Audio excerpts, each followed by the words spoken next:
Welcome all to Mission Mastery. There we go. Training 6. The rigid dream therapy and addiction healing. So today we're going to cover 3 really key things about bioenergetic process work. We're going to do a streamlined, updated, this is for high ticket courses. These are for extreme results with people. This is with yang medicine. It's not going to be the old individual sessions and all just about the process. It's going to be about results and ones that really work for the healer and their families, his or her, and the client and their family and their legacies and their abundance. All right, so the rigid, we're going to do dream therapy. You're going to learn how to use bioenergetic process work. It's really neat, it's easy, and it's always effective. And addiction healing, our hands-on healing modality. And once again, that's based on the wonderful chelation. You know, we do this comprehensive hands-on healing move. Please master it.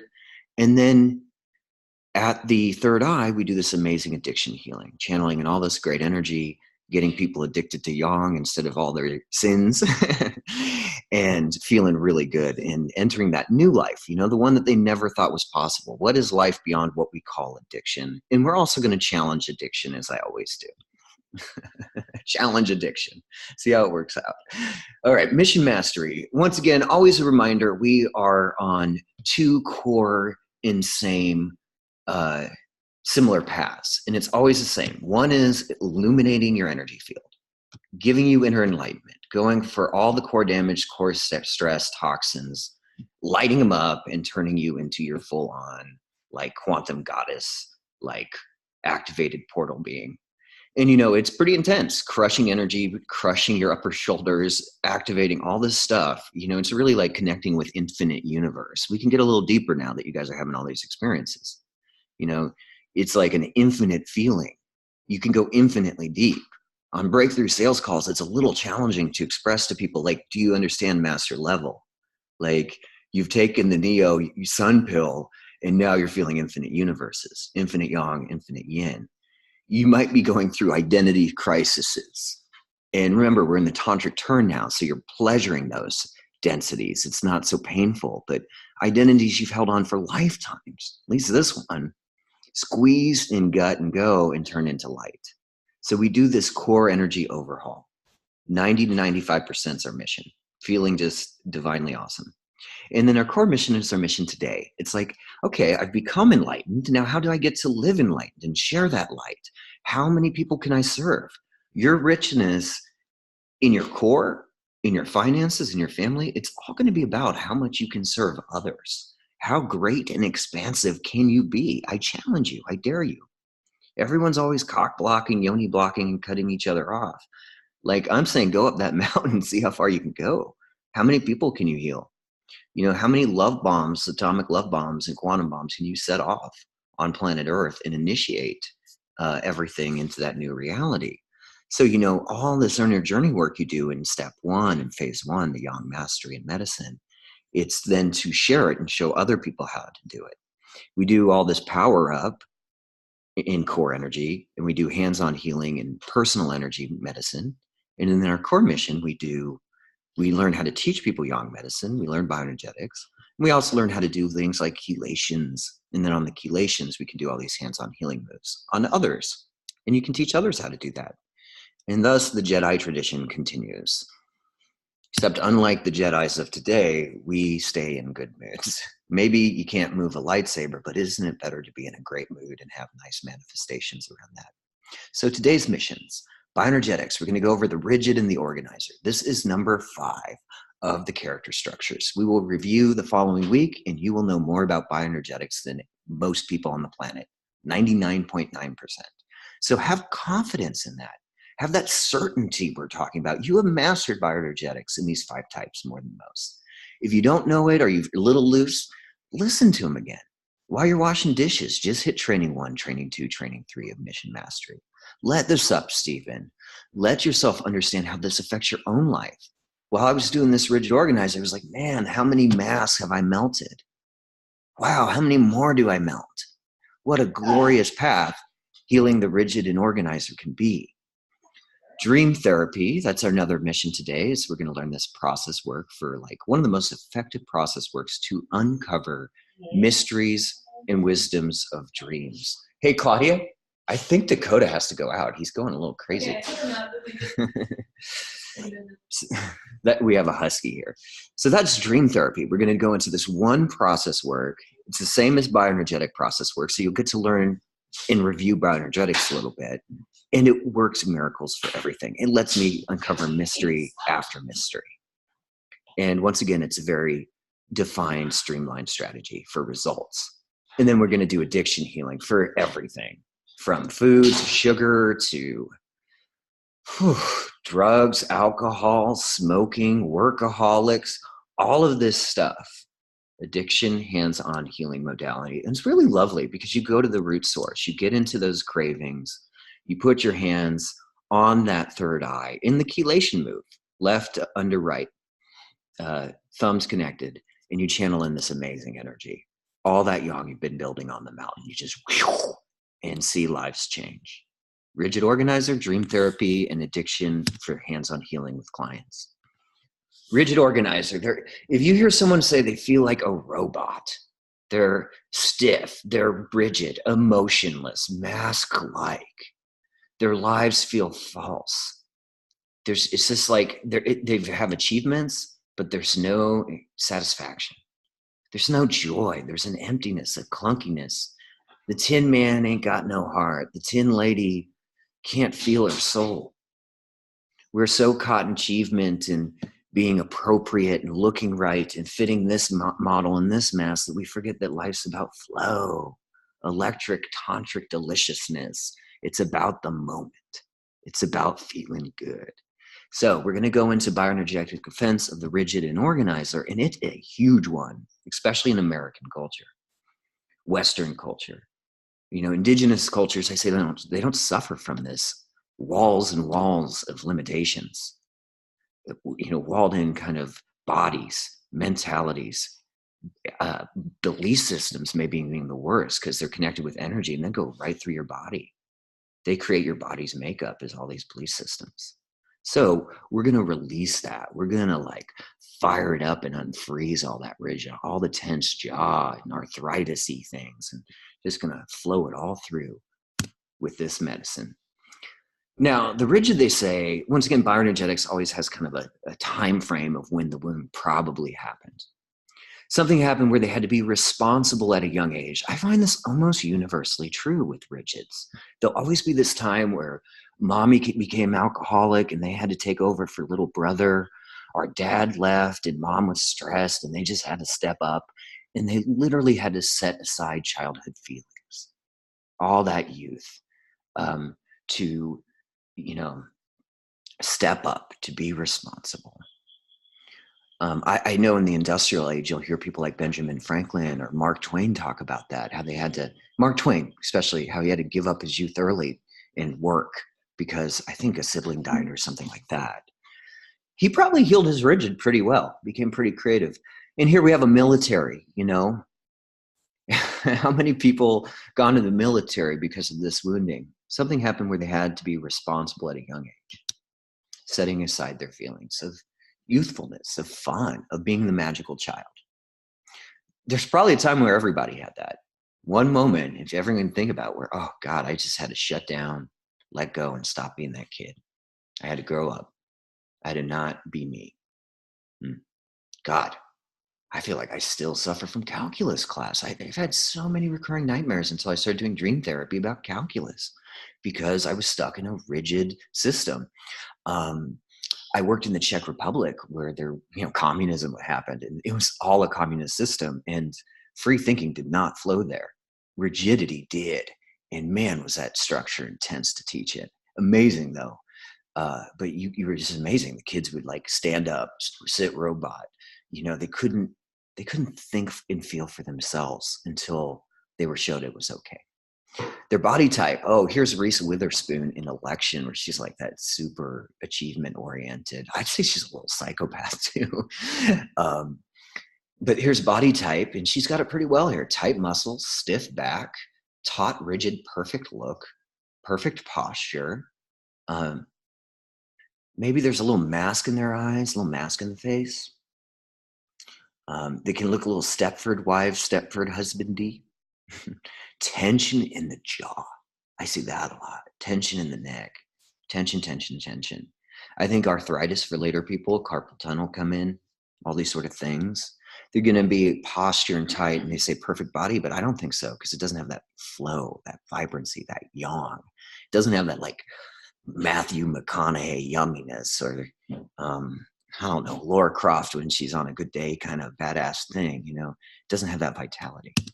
It's like a perfect wardrobe, perfect closet with a rigid and organized. So you're going to see this a lot. And there's a positive, man. I am always glad to get, if I had my closet like this, wow, I would be just cheering because it's got a lot of high energy. Perfect wardrobe, perfect closet, perfect appearing life.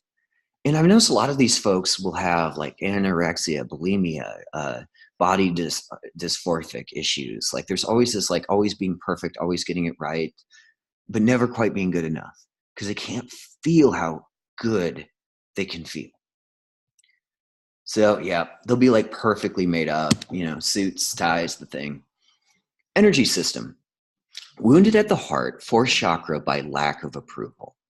They focus energy on achievement. So, you know, they're not feeling approval. They're not being nourished. A little bit of emotional neglect, I would say, is they have to step up into their rigidity, into their early adultness, achievement for love, but it never quite works out. Wounded at the heart, the fourth chakra, the chakra of connection, of the bridge between worlds, the upper and the lower.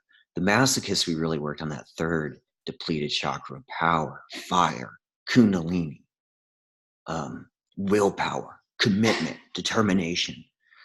You know, up here with a psychopath and rigid, it's that fourth chakra heart, green, color of life, integrator of opposites. This is feminine one. The solar plexus is masculine. It's really gentle and flowy, and it'll open up all the upper chakras. You'll start seeing galactic divine quantum worlds when you open your heart. And they need to do that desperately. They need to feel their core and stop being the mask and frozen energy. There's probably a tension and anxiety that's buzzing in there too. They are highly functional, but often afraid of relationships, commitment, feelings of intimacy all the time. When I work with a rigid, they're usually single. They're almost living like a robot life of cubicles and jobs and 9 to 5. If they are in a relationship, there's a lack of communication, lack of feeling, wondering, almost an autistic sometimes situation going on. That I would say a commitment is like there's an emotional commitment. They can commit to a label just fine, husband, wife sometimes, but that emotional, like, wow, we're going to be in grace together. We're going to be in divine flow. Our hearts are going to fly. We're going to be magical and young or old and like fluffy and sweet. They need to open their hearts, break them open, and power up and get that. Feelings of intimacy, and it starts with themselves. They can't feel themselves. Like very strong rigids, you'll get on call and they don't know how they feel. They wish they could feel. Pinocchio, they want to be a real boy and girl. They want to like wake up and fly and celebrate and dance. But they've been in calculus class since they were 6, you know, energetically speaking. Civilization creates rigids. Oh, speaking of civilization, there's Obama. And keep in mind, I put all these political things, artists, this. I see all of these people as mega achievers. I'll put up Obama. I'll put up Trump. I'll even put up George W. Bush these days. I will. But, you know, I see these all as divine figures of the form. So flow with me, go with me, and we'll look at the defenses say Obama. And Obama's a classic rigid.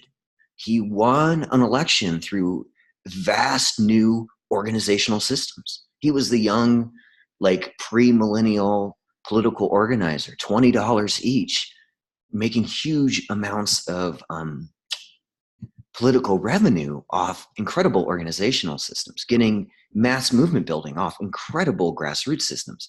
But the thing he forgot sometimes when he got elected was to feel it, to say yes, yes we can, to know it in his heart and make us smile. Sometimes he fell into bureaucratic mode. Presidents do that. Usually better bureaucrat presidents Bureaucrats make better presidents than like psychopath generals. Ulysses S. Grant was a nightmare. Obama pretty good, but his rigid was the strength, and a lot of times it was flaw. You heard it all the time. Man, that speech moved me. But he would usually say that after about 9 months of people saying he's coming off wooden. He seems wooden, like he's inauthentic, imposter syndrome. You'll hear these things because they're not feeling. Defense says, I am proud. I must be appropriate, organized, positive, and deny that all that is negative. I would say the word here would be perfect. Rigid needs to be perfect. They don't always need to be right, like the psychopath. They need to be perfect. Stems from feelings of rejections by parents when young. Well, my parents rejected me, or that one went away, or I didn't have access, or abandoned, so I had to be in charge, and I'm just kind of going to reject the insides. Put on the mask. They demand the right to have feelings. Here's Bush, and I wonder who that other one is. They have sacrificed feelings for achievement. Bush was probably a rigid psychopath. I'd say with some masochist, a little bit of an oral. Clinton would have been a classic oral. In fact, it was his rise and his downfall, literally, right? The cigar in the Oval Office. Classic oral, and everyone kind of loves him. He's very social and kind of addictive.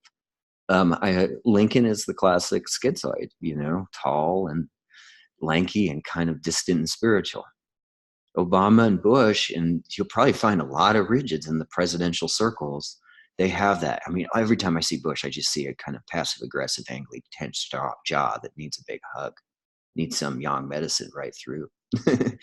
So they have sacrificed feelings for achievement, and how many of those Bushes probably did just that? There's a legacy of rigidity to follow, pros and cons, a lot of success and a lot of maybe places where they could open up more, turn on their light heart.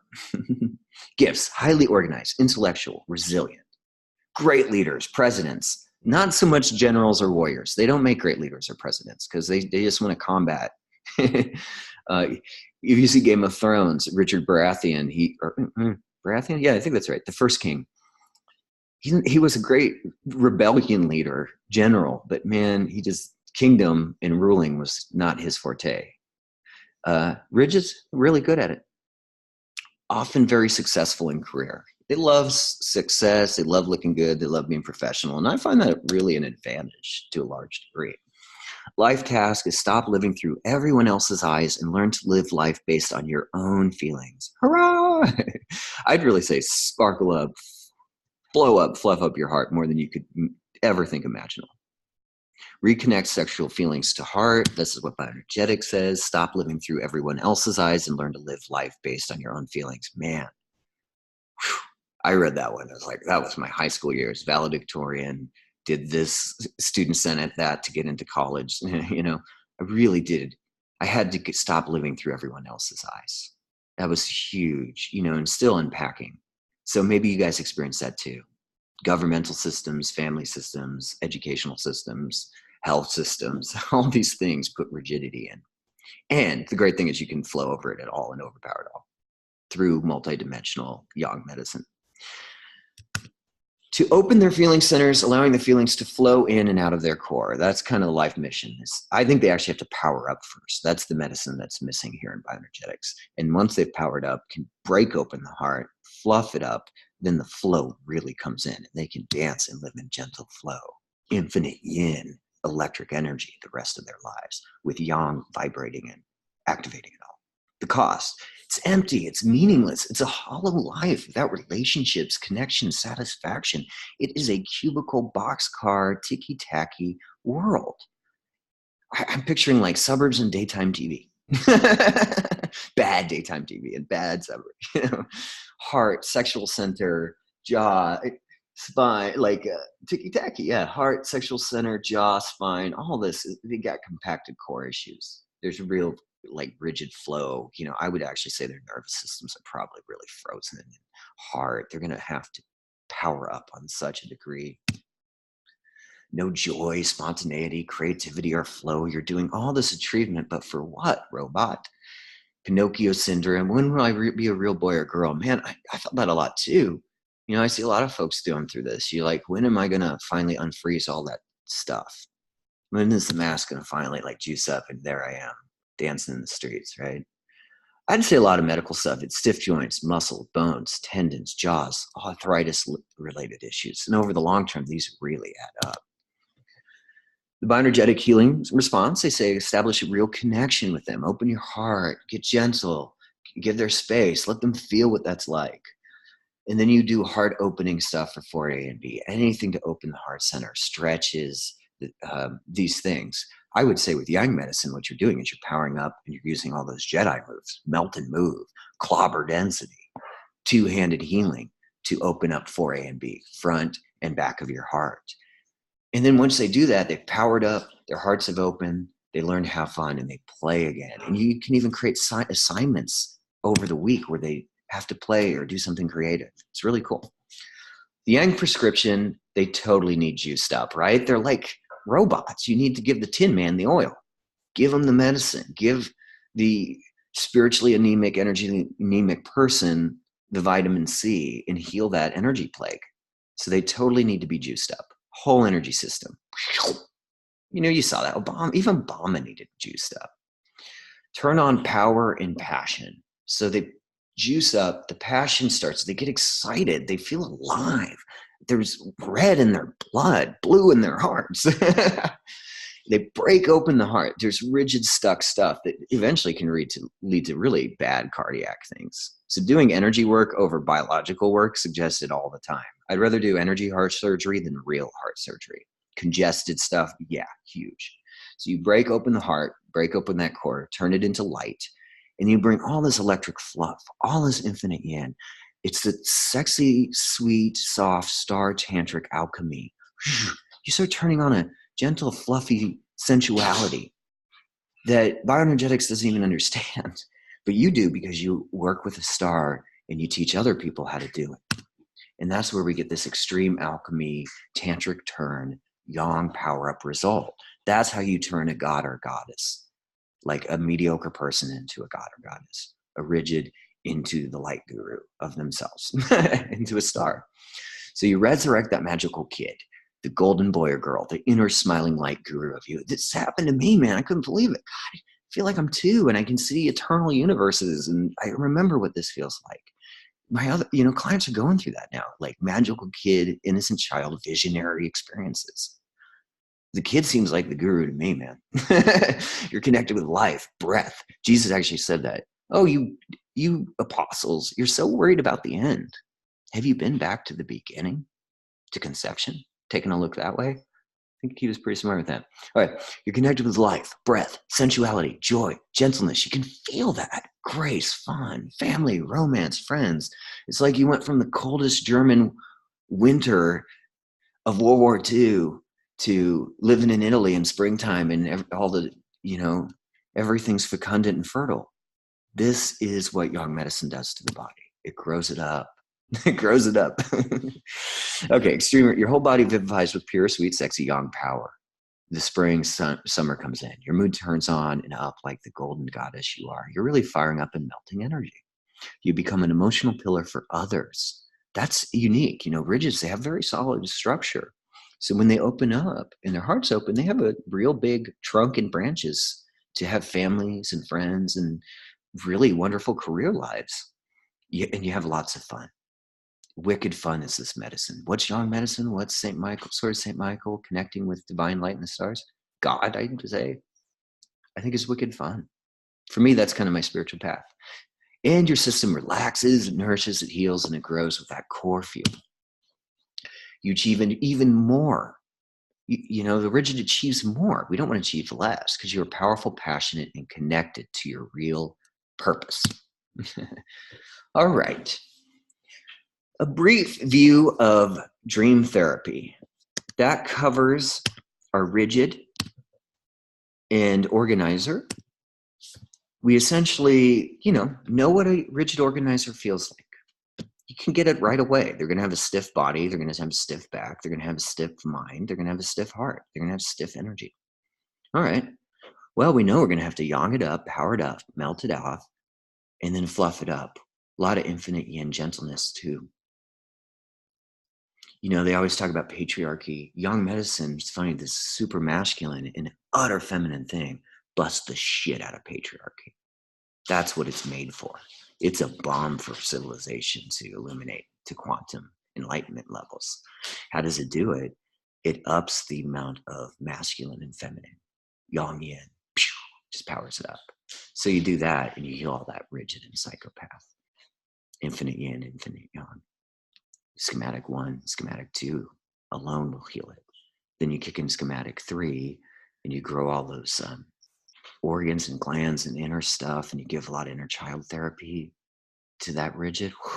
Hugely healing when they can finally have a good cry and say how mad they are at mom and dad, and how they want to just slam their books on the ground, and how joyful they are that the new Star Wars is out, or they can go play in a field.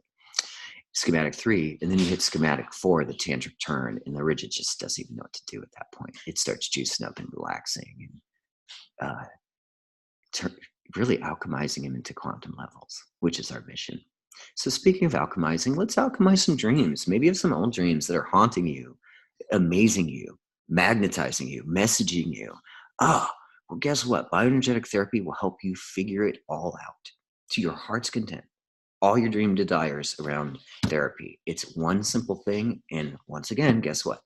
It works for everything magically. Purpose and when to use. My favorite one is the heaven and hell dreams. We all have them. That one dream, probably recurring. Oh God, the monster. Oh, calculus class and naked. Oh my God, I'm stuck. Oh, here's mine. Stuck at that waiting job. Sometimes my monsters are easier to deal with than other things, Hell dreams in heavens. Oh my God, angel came in. Oh, I saw this vision of my life 5 years from now. Dream therapy will cover it all.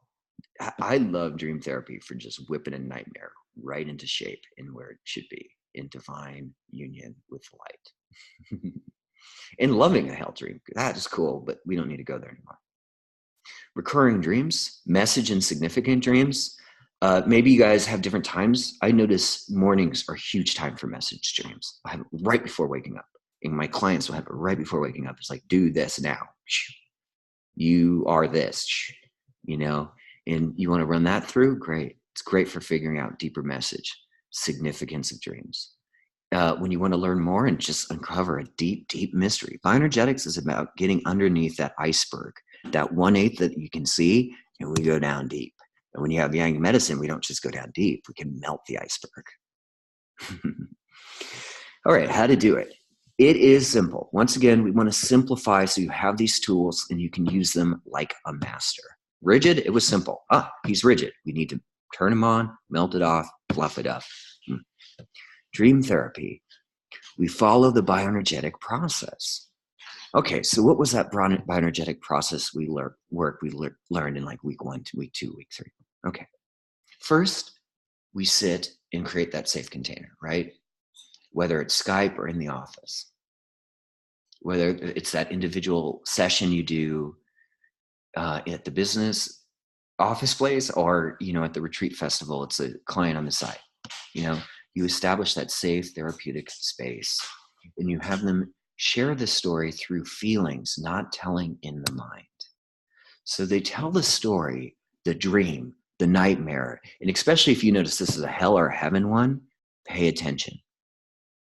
Usually there'll be one figure, one big thing, one big metaphor, one big archetypal energy, you could say, to help us process this larger conundrum, this mystery, this question of energy in the higher self and what's being transmitted. So you have them tell the story from their feeling perspective. Well, this happened, and then this, and I was feeling this way. If they're doing it like a book report, well, I walked through the forest and the forest was nice, and then this happened and this. That doesn't work. You need to get them in the story and tell it from beginning to end. It could take 5 minutes. It could take 10. It could take maybe 15 even. That's fine. Take their time. Let them feel every moment. I wouldn't maybe go over 15 if I was going to spend 30 minutes on this. I'd probably spend 15 on their story because they think that's it. They think they're going to process their story and we're done. But bioenergetics has a left and a right hook after that that they're not going to see coming. And that's part of the reason why this works so effectively. They're in kind of a vulnerable state, and then you come in and you're like, take them even deeper into that with the unexpected, the one thing they have almost guaranteed haven't done, because no one does this work. So you have them heal it from that perspective. And once that is done and the time has passed, you have them do it from the perspective of the other in the dream. That creates this like magical, tantric, divine union.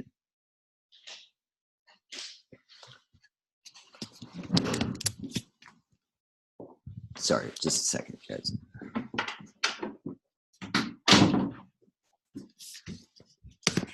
So once that's done, time has passed. I'm just getting into a quieter space, so I'm in the room there. So you have them tell the story from their perspective. They go through the whole dream. They go through how it felt, how it looked. Ask them questions. Be curious. That's the bioenergetic process work. You sit there. You do not come up with quick answers. You listen and you get curious. Curious, compassion, confident, and you just sit there and you ask more. And you ask more. And you get them along through the story, having learned how they feel, what happened, what it looked like. The chronology is usually pretty important, right? And you're even getting an idea of these bigger metaphors coming through, but you don't want answers yet because you listen to it. You may even like let them process it some. Oh, wow, this, or it's feeling this. But listen, don't come up with too many answers yet because they don't know what's coming with round two. Once they've told that story, this is the secret weapon with dream therapy here. And time has passed, have them do it from the perspective of the other in the dream. The other could be the devil, the boogeyman, an angel, God, mom, dad, the key, a door. You know, you don't know what the other is. And this creates a magical tantric union of the divine. There's no more opposite. They have been through the story of the other. No matter how heavenly and multidimensionally blissful or how hell-like and never trapped to get out of it, there'll be a union of awesomeness through this process, and an understanding will be having created. So how do you do it? Well, depending on the heaven or hell dream, first you just determine, is this a heaven or a hell dream? It's probably going to be a little bit one or the other. You sometimes will have heaven and hell, you know, that happens. But depending on that and the other involved, from monster, boogeyman, past trauma to angels, divine messengers, they may be resistant. This is the important part. They may be resistant, ecstatic, joyful, terrified, thrilled, all of the above about making that connection for the first time. They've never done this. I've had clients, and we'll get into one client, had this dream, haunted him for 30 years. 30 years, since 5 years old, and just terrified his life, kind of was a symbol about all that was wrong, and did this one thing with dream therapy, and that recurring dream not only ended, but you'll see it fixed everything. And it was through a tantric union. But that moment where he had to make that connection to the awful, the unforgivable, the unknowable, that's when everything changed. That's when the release, the rigidity, the stuck, frozen, let go, and true transformation happened. Not band-aids or trying to fix it or cover it up. So how do we do this? You be patient as they're telling the story. Oh, especially coming around. When you encourage them to go into that other, if it's angel, it might be easy. But maybe they're kind of like humble or have low self-esteem, and even being like a Saint Michael or the angel Gabriella, we say. So it's a female angel. They're shy, they're scared, they won't allow themselves. So you wait, you be patient, you encourage. This is the same when someone's going through a trauma and they tell a story and then you ask them to do it through the perpetrator's perspective. And what's dream and what's reality anyway? So you wait and you gently encourage them, and eventually they'll do it. Eventually something will spark and they'll be like, I can make this. I don't know if I've ever had anyone just fail and say, I can't. When you wait and give them a little time, and they're like, okay, let's go. And you have them retell the story from the other perspective. This is the game changer immediately and throughout, as they see, hear, feel, and witness through that other's perspective. So you can see if you've been traumatized by someone and you go through that person's perspective. How are they feeling? What were they feeling? How old were they? Were they abused as a child? Were they feeling bad most of their lives? Drained and angry, like so many people, frustrated. You start hearing these things, even in a dream, you understand the perspective of a demon, a monster, things that go bump in the night, and they have a real personality and perspective, and that perspective is you. There is a mirror being shown here for real unification of shadow work or heaven work, both in the same. Once complete, have them reshare the story a final time. So they've shown it from the monster, and after they've done that, or the god, or whatever, they may want to share again gloriously. Let them go for a bit. But then you want to close this, or you can. And sometimes I close this last one. I don't even do this because I'm like, we got there. I got it. I want to process more. So, maybe take this as optional. They could do, themselves and then the other, and then they could do it, and then you just process the shit out of it. I found sometimes I just need to do that because we went so deep and we got to go deeper. But sometimes I'll have them kind of close it. It's like closing it up. It's like sealing an energy field after chelation. We're sealing it after dream therapy. Especially if it was like super traumatic, like this guy I did it with. I actually had to do this after we did a lot of process work. I then was like, okay, now we close it. Because he couldn't close the stream. It was so big in his life. But man, did he close it. I'm so proud of him. So once they complete telling it as themselves and as the other, you can have them reshare this story a final time from a non-attached entity in the dream. It could be the grass, the sun, a wall. I wouldn't let it be something creepy or of meaning. It's something that's very neutral. And that neutral object is kind of going to be say, I see this happening. I see this. And it's going to be very like, oh, after you've gone so deep in yourself and this other being, and then you see it from kind of a third bird's eye perspective, it's like, oh, this is no big deal. Or this is awesome, but I also kind of get it and integrate it and see it from a global scale. It brings about a calming, distant, observant mastery closure. So that's how we do it.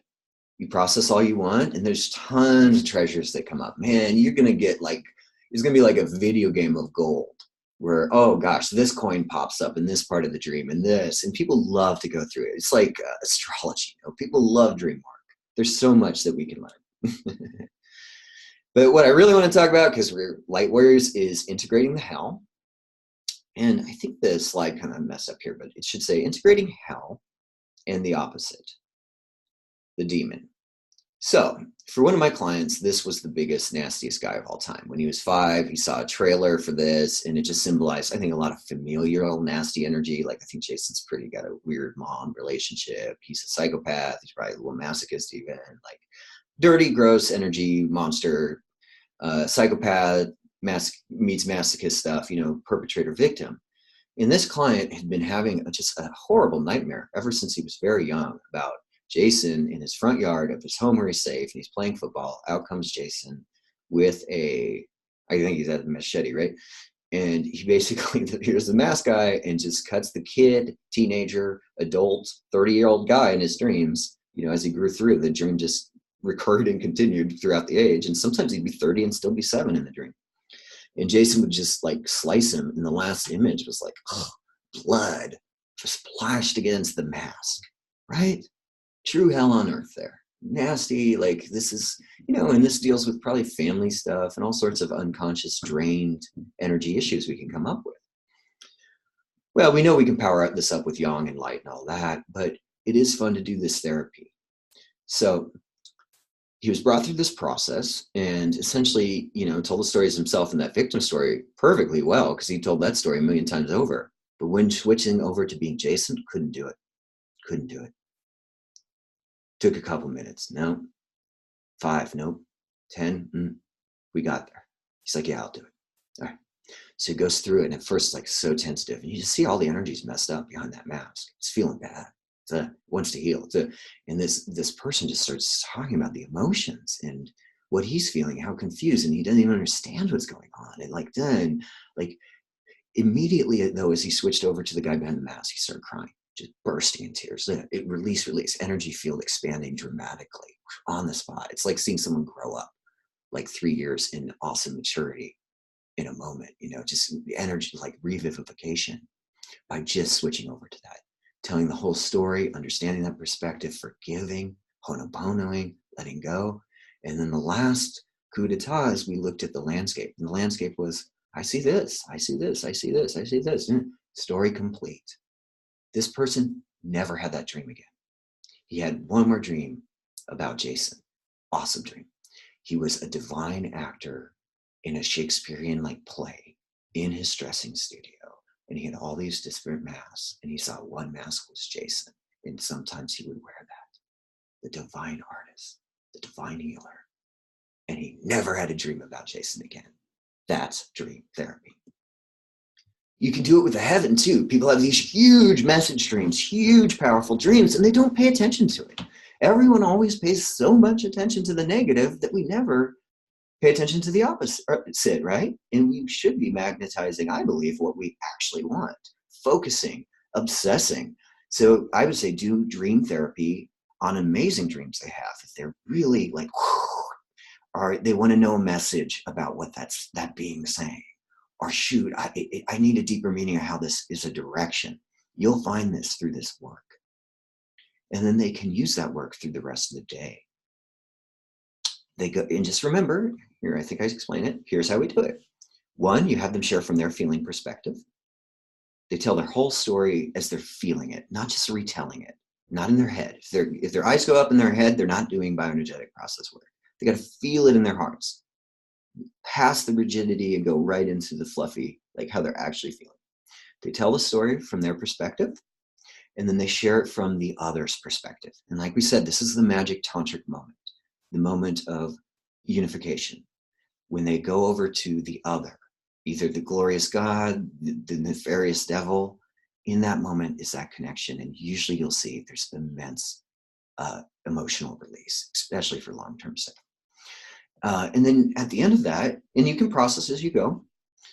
Remember, it's more listening, asking questions, being curious and compassionate than coming up with answers. We won't even do that to the end. Maybe you have a couple of things that come as guidance and you share as you close up finally. And then you have them share from a neutral entity's feeling perspective to just close it all off. And then you can process and learn. And that is our dream therapy. Maybe take a look for a second.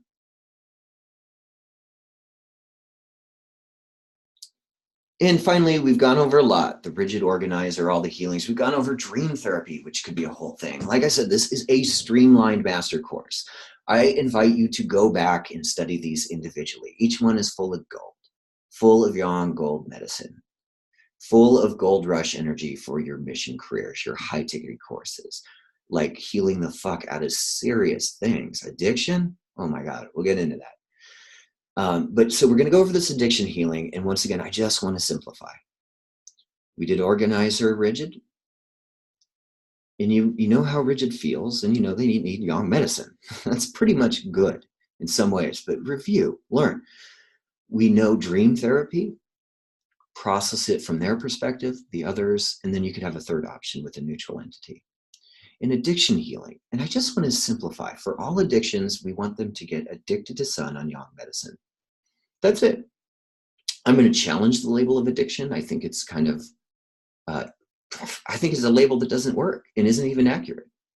It isn't what we want to focus on anyway. But it is an action thing that's happening all over. There's addiction epidemics. This is important stuff.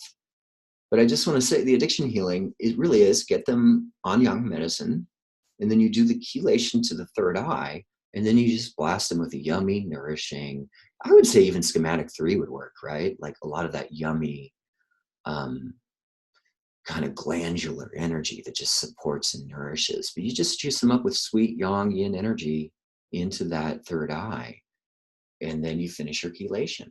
So just to repeat, what's an addiction healing? Chelation up to the third eye. You juice them up with all sorts of yummy energy to clean out the energy of addiction. You can have your client get into that energy of addiction as you start. So you can just really start from the beginning. Once you're on the third eye, you're going to start transforming all that energy. So the client kind of gets into that, and then you finish with the chelation. That's how you do it. We'll go over it, but I just want to say it's pretty easy. All these hands-on healing moves are like chelation, one move, finish your chelation. Okay. Otherwise, people get too in their heads, and then they have to learn a million things, and they don't get the results with all these clients that need your help. So addiction is, according to bioenergetics, a multi-layered issue, and all layers of the addiction must be addressed. And man, do they go in this.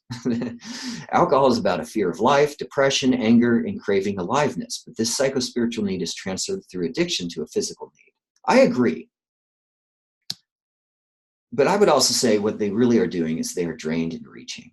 They're out of energy. They're not feeling powerful. They're not feeling energetic sovereignty, their birthright, their defined right to be light powered up and enriched.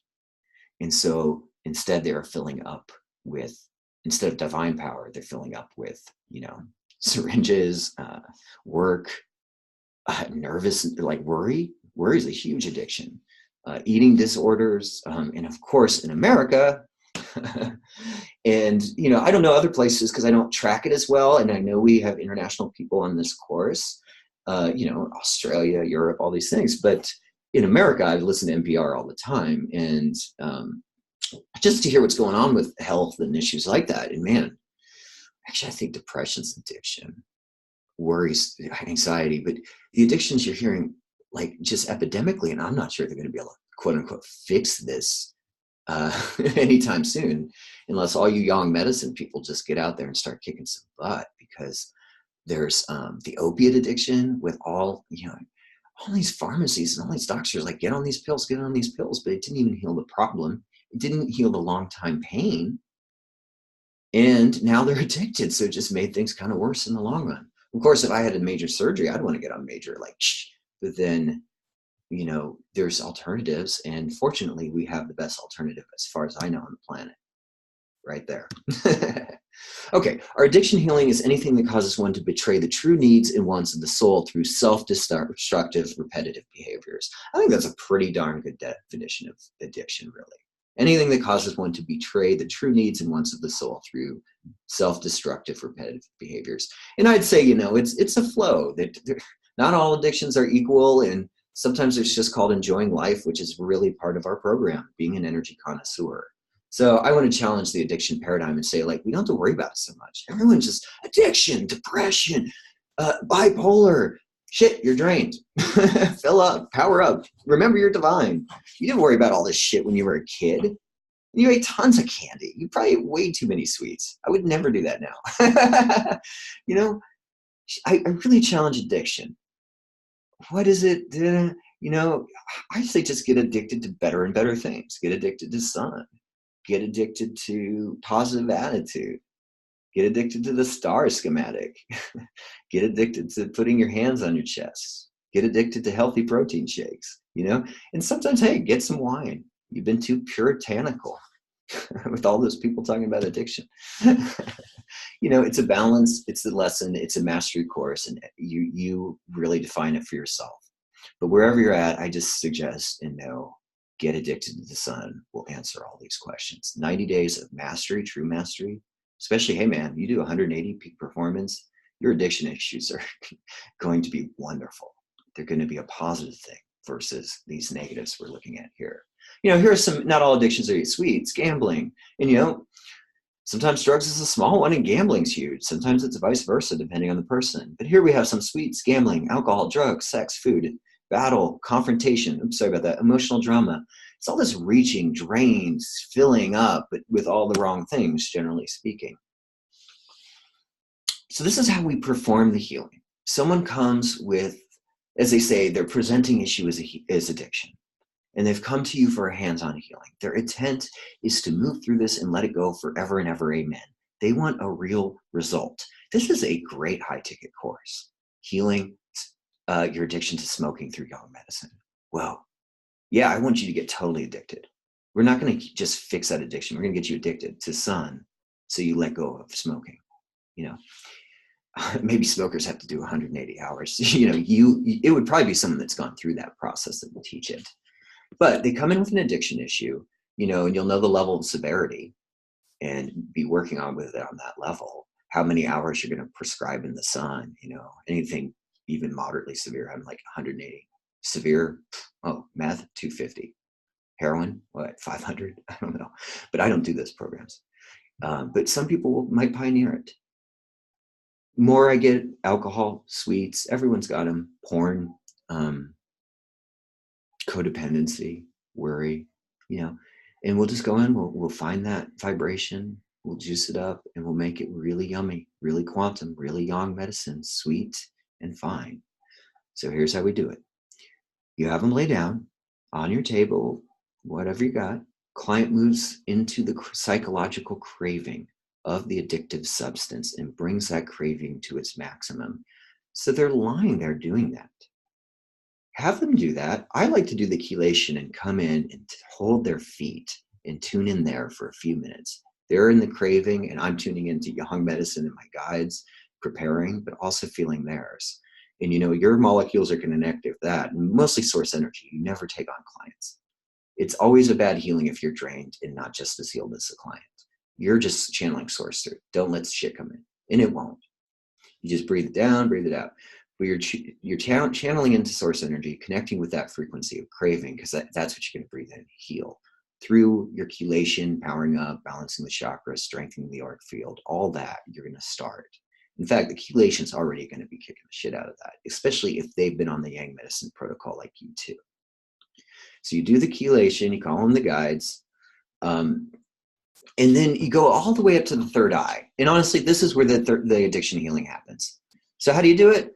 They get into their addictive tendency. They feel it. They feel the jerks, the twitches, whatever. You get in there, you connect to source energy and guides, and you do a chelation as you feel in and start transforming that energy through the chelation. But once we get to the third eye, and you don't have to change a move in the chelation. You guys know by now, a lot of the moves are you go to the shoulders, and then you go to do this kind of healing or that. Well, with this one, you do the chelation to the third eye. And remember, it's that left hand down, right hand on top, and you can cross the thumbs right there over the third eye, the sixth chakra, right above the forehead, on the forehead there. And it feels so yummy. And you send a layer of your new frequency through the brain by channeling, they say images, which fit the bait, but I say channeling all that yang medicine you've been bringing from the mountain. Anything that's going to fill up and give a new sense, a new vibration of infinite yin and infinite yang in there.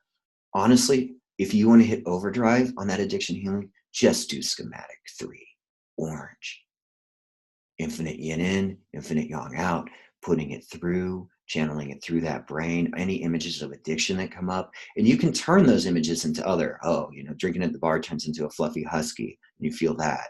Or syringe in the arm, in the alley turns into sunshine at the beach, and you channel that.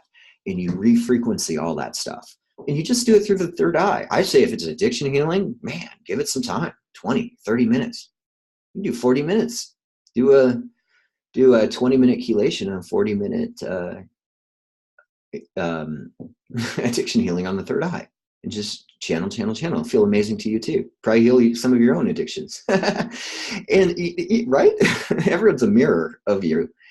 But you're there to hold the space. You don't talk about your addictions if you have any or that. You're holding space for your client to blast through whatever they need. And you may find you're kind of blasting through stuff a little bit after you've nourished this whole thing. Okay. Here's one more thing I wanted to say about that. Yeah, and it's important and it's simple. Remember a chair if you need it. When I first started this, I did not have the leg control. I wasn't doing all the P90X and yoga, and I was rigid. And I had to have a chair. And I was rigid and masochist and soft, so I couldn't just stand there in warrior horse stance for 30, 40 minutes. So if you need a chair, remember that, because man, you don't want to lose contact. And I've done it in the beginning when I was like student learning, is you got your practice client and you have to leave them to go get a chair because you're 20 minutes in and you can't stand up. So remember a chair.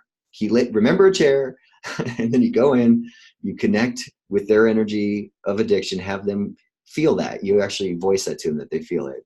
You do the chelation up to the third eye. You put in infinite yin yang and heal and juice up and nourish. You can do schematic 3 because we know by now that's what grows things and nourishes really well. And then you close up. But remember the chair if you need one.